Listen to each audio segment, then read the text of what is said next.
7 сынып 42 беттегі біліміңді тексер деген жаттығуларды бірге жасайтын боламыз.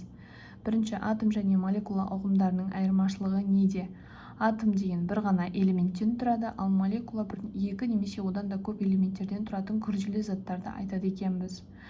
Екінші, мына тұжырымдарды дәлелдеудің қандай тәжірибе білесің? Заттар молекулалардан тұрады. Зат деп кез келген затты алайық, мысалы әктас. Күнделікті өмірде қолданылатын әктас кальций СО3, мінекей бұл молекула. Тәжірибе жасаймыз. Су қосқан кезде кальций OH2, CO2 газы және де су бөлінеді.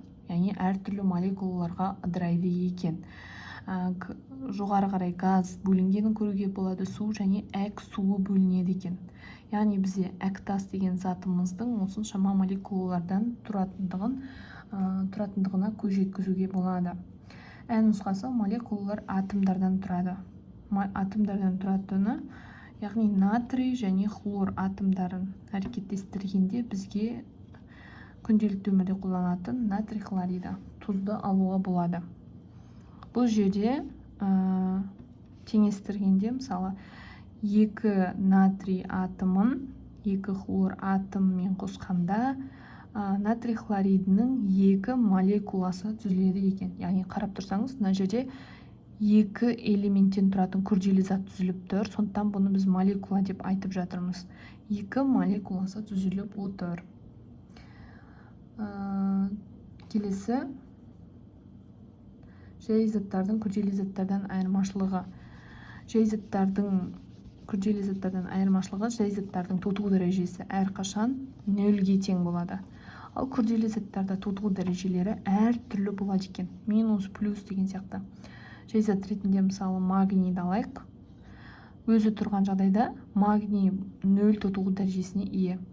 Күрделі зат болған кезде, мысалы, 2 немесе одан да көп зат, көп элементтен тұрса, мысалы, бұл күрделі зат магний оксиді 2 минус 2 плюс, яғни тотығу дәрежелері әртүрлі. Екеуінде де магний бар, бірақ мына жерде магний 0 тотығу дәрежесіне ие, өйткені бұл жерде жай зат болып тұр. Ал мына жерде магний күрделі зат болып тұр, өйткені тотығу дәрежелері әртүрлі болып өзгерген. Яғни құрамында күрделі заттың 2 элементтен көп болу керек. Бұл күрделі зат деп аталады екен. Келесі, сөз тіркестерінің қайсысы дұрыс? Сөз тіркестерінің қайсысы дұрыс? Ауа молекуласы деп айтылыпты. Ауа қоспасы. Бұл жерде яғни қате болып тұр.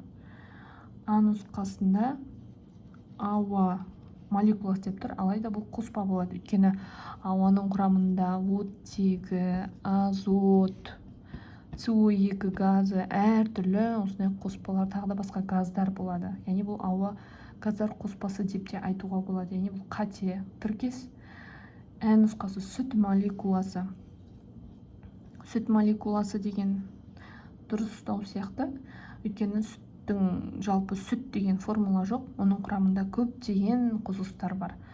Майлар, витаминдер, әртүрлі органикалық, бейорганикалық, мысалы, пайдалы витаминдер деген сияқты көптеген қосылыстардан тұрады. Яғни сүт молекуласы деген дұрыстау болатын сияқты.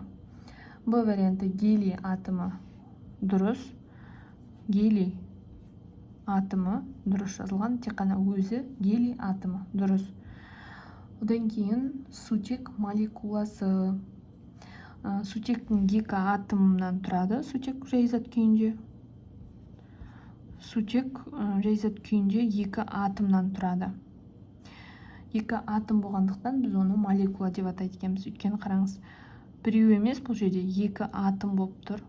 Екеуі бірігіп, бір сутек, 2 сутек бірігіп, мінекей мынандай атом түзіп тұр. Яғни бұны сутек молекуласы деп атаймыз. Бұл да дұрыс екен. Келесі сөйлемдерде көп нүктенің орнына атом молекула ұғымдарын қою керек. А нұсқасы ауа қоспа, оның құрамына оттек. Бұл жерде әрине оттектің 2 атомы кіріп тұр, оны молекула деп атаймыз, сонда оттек молекуласы кіреді деп айтамыз. нұсқасы су молекуласы H2O бұл молекула болып табылады. Су молекуласы сутек және оттектің атомдарынан түзілген. Сутек және оттек атомдарынан түзілген. Бұл жерде атом сөзі қолданылады. Б варианты йод екі атомнан құралған йод. Екі атом бір молекуласы, яғни йод молекуласы деген дұрыс келеді. Өйткені бұл жерде йодтың екі атомы бұл бір молекуланы түзіп тұр. Сондықтан да йод молекуласы ауаға таралуына байланысты иісі білінеді. Б варианты құрамында қант молекуласы болуына байланысты тозаптың дәмі тәтті болады. Яғни қант молекуласы. Бұл жерде қанттың нақты формуласы жоқ, құрамында көптеген қосылыстары бар. Сондықтан да біз бұны молекула деп атайды екенбіз. Егер сізге осындай тақырыптар, яғни біліміңді тексер деген сұрақтарды көру или қарау сізге маңызды болатын болса, комментарийге керек екендігі туралы жаза кетіңіз. Алдағы уақытта келесі тақырыптардың біліміңді тексер жаттығуларын шығаратын боламын.